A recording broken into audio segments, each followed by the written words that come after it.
Hi, I'm Dr. John Johnson with 1 Minute Closer. Well, I'm standing here today in the memorial to George Rogers Clark. This is in Vincennes, Indiana.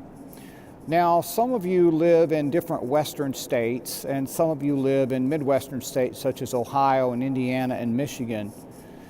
You may not realize it, but had it not been for George Rogers Clark, many of you would not be living in the United States today because your states would not be in the United States. George Rogers Clark in the late 1700s fought a battle here to gain this territory from the British and make this the United States. He made a surprise attack on this. This was during the Revolutionary War. He made a surprise attack on this town. But to get here, he had to come in the winter from Kaskaskia, which was an 18-day march away.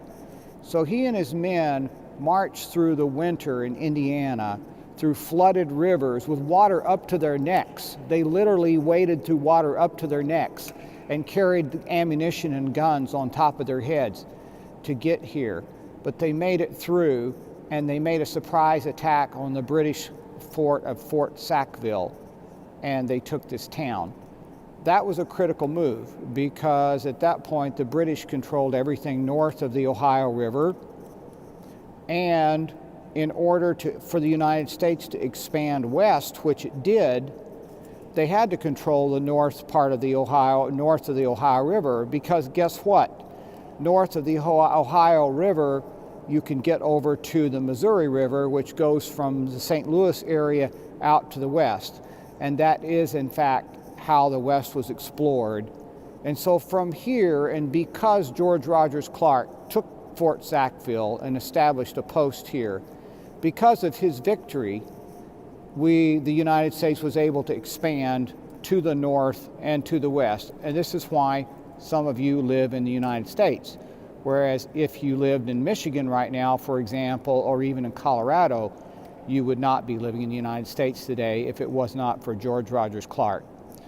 But it took determination and effort on the part of his men. I'm certainly that those marches through flooded waters were extremely uncomfortable. That was a terrible thing to have to do. Indiana is very cold in the winter, even in our warm houses and cars. He made a great sacrifice, but he was determined and committed.